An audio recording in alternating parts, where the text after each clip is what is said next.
Hi hi అండి అందరికీ. నేను ఇవాళ కాకరకాయ చేదు ఉంటుందనే విషయం అందరికీ తెలుసండి. 90% చేదు లేకుండా కర్రీ ఏ విధంగా చేసుకోవాలనేది చెప్తాను. ఫస్ట్ అయితే కాకరకాయని మనకి నచ్చిన షేప్లో కట్ చేసుకోవచ్చు. చేసుకున్న సాల్ట్ అండి, ఇట్లా సాల్ట్ వేసుకోండి. ఇంకా చూపిద్దామంటున్నాను.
గట్టిగా ఈ విధంగా చేసుకోవాలి. తర్వాత ఓకే అయిపోయింది అనిపిస్తే జస్ట్ వాటర్ వేసి ఒక్కొక్క 3 minutes అండి ఈ వాటర్ని వంచేసాను. ఇదిగోండి వాటర్తో ఒకసారి ఇలా అనేసి నేను వాటర్ వంచేసాను. ఈ విధంగా ఉంది, నార్మల్గానే ఉంటుందండి, కానీ టేస్ట్ కూడా చాలా బాగుంటుంది. ఓకేనా, ఇప్పుడు మనం ప్రాసెస్ స్టార్ట్ చేద్దాము. ఫస్ట్ నేనైతే ఇప్పుడు కుక్కర్లో చేస్తున్నాను. మీరు ఏ విధంగా చేసుకోవచ్చండి, కుక్కర్లో అయినా ఒకే ప్రాసెస్, మనం నార్మల్గా వెజల్ పెట్టుకొని చేసిన ఒకే ప్రాసెస్. ఇప్పుడు దీంట్లో నేను 5 స్పూన్స్ ఆయిల్ వేసుకుంటానండి. ఎందుకంటే ఇట్లా హార్డ్గా ఉండే వెజిటేబుల్స్కి ఆయిల్ ఎక్కువ వేసుకుంటే అవి బాగా వేగుతాయి, త్వరగా కూడా వేగుతాయి, టేస్ట్ కూడా బాగుంటుంది. నేను 5 స్పూన్స్ ఆయిల్ వేసుకున్నాను. ఇప్పుడు మనం ఇందులో అందరికీ తెలిసింది ఏంటండి, ఇది మాత్రం సేమ్ అందరికీ తెలిసిన ప్రాసెస్. దీంట్లో తిరుగుమతి గింజలు ఉంటాయి కదండి, అవి కొంచెం జీలకర్ర, నెక్స్ట్ ఇక్కడ 2 ఎండుమిర్చిస్ అండి వేసేసుకుంటాను. ఇది కొంచెం అట్లా చిక్కతన్నాక కొంచెం ఆనియన్స్ వేయండి, తెల్లగడ్డ కూడా వేసండి, కొంచెం కరిగి అన్నీ కడిగి పెట్టుకోవాలండి, అన్ని కడిగి పెట్టుకొని కట్ చేసుకోవాలి. హెల్తీ తెలుసు కదండి. కొంచెం వేగండి, లైట్ అండి, ఎక్కువ ఈ ఆనియన్స్ వేగనివ్వకండి, కొంచెం అట్లా ఇట్లా వేగనివ్వండి. ఎందుకంటే ఇప్పుడు మనం వెంటనే ఏం చేస్తాము అంటే ఈ కాకరకాయ తీసేస్తున్నాం కదా, దీంట్లో వేసేసి ఇవి ఒకసారిగా వేగిస్తాం. ఎందుకు దీన్ని త్వరగా వేగించుకుంటాం అంటే ఇది త్వరగా వేగిపోయి అవి వేసాక ఇవి మాడిపోతాయండి, అవి లేట్ అవుతుంది. అందుకనేసి కాకరకాయ కూడా వేసేసి వేగిస్తాం.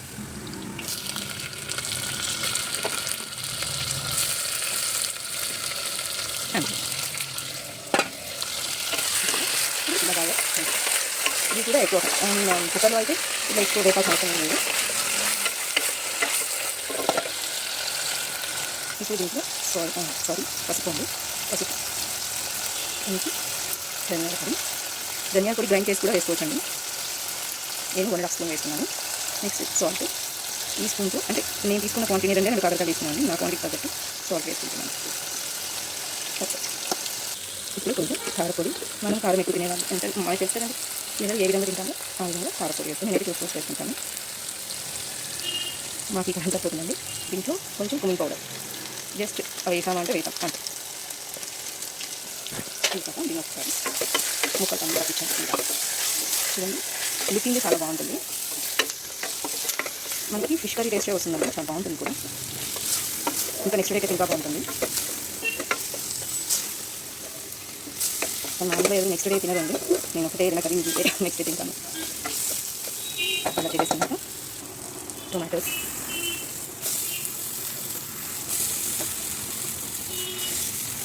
కొరియాండర్ అండి, కొత్తిమీర, కొరియాండర్ వేసి ఇది బాగా మళ్ళీ ఒకసారి తిప్పాలి. టొమాటో వేసాం కూడా మొత్తం తిప్పేసుకున్నాక కొంచెం సేపు టొమాటోతో మగ్గాలి. కొంచెం టొమాటో మగ్గాక ఓకే అండి, 50% అయితే మగ్గాలి. చికెన్లో పెట్టినట్టయితే ఎక్కువ మగ్గా అవసరం లేదు. ఇది ఎక్కడికి అవుతారు అందుతుంది. మనం 50% మగ్గించుకుంటే టేస్ట్ బాగుంటుందండి. వాటర్లో మగ్గించుకుంటే ముందే మనం మగ్గించుకుంటే టేస్ట్ బాగుంటుంది. ఇప్పుడు మనం ఈ చింతపండు నానబెట్టిన వాటర్ ఉంది కదా, నేను కొంచెం నానబెట్టింది, మళ్ళీ ఎక్స్ట్రా వాటర్ నేను యూజ్ చేస్తున్నాను. ఈ వాటర్ని ఇందులో వేసేసుకోవాలి. కొందరు చింతపండు నానబెట్టి దాన్ని బాగా ఇచ్చేసాక చింతపండు గురి కూడా వేసేస్తారు. వాళ్ళు ఇష్టం వాళ్ళది, అని నాకు తగ్గుతూ ఉంటే ఇష్టం ఉండదు, అందుకే నేను చింతపండు గురి తీసేసి వాటర్ వేసి పోసుకుంటాను. ఇలాగా అంతే అండి. దీన్ని మనం విజిల్ పెట్టేసి మూత పెట్టి విజిల్ పెట్టేయండి. నేనైతే 5 విజిల్స్ పెట్టుకుంటాను, మెత్తగా ఉడుతుంది కాబట్టి. అంతే అయిపోయినట్టే అండి. నేను మళ్ళీ ఇంకో విజిల్ తర్వాత ఏ విధంగా ఉందో నేను చూపిస్తాను. ఓకే, 5 విజిల్స్ పెట్టుకున్నాను. చూడండి విజిల్ వచ్చేటప్పుడే మనకి ఫిష్ స్మెల్ వస్తుంది. అయిపోయిందండి. ఇప్పుడే స్టవ్ ఆపేసాను. కర్రీ ఎలా ఉందో చూద్దాం. అయిపోయిందండి. మనకి ఇంకొంచెం వాటర్గా కావాలి అంటే మనం ఎంత వాటర్ కావాలంటే అంత వాటర్ వేసుకోవచ్చు. లేదు మన వాటర్ తక్కువ కావాలంటే తక్కువ వాటర్ వేసుకోండి. మాకు కొంచెం పులుసుగా ఉండడం ఇష్టం కదా, నేను ఇక్కడ కొంచెం వాటర్ ఎక్కువ పోస్తున్నాను. అయిపోయిందండి. చింతపండు పులుసుతో కాకరకాయ కూర 90% చేదు లేకుండా టేస్టీగా ఫిష్ కర్రీ టేస్ట్ వచ్చేలాగా చేసుకుంటాం. Bye bye.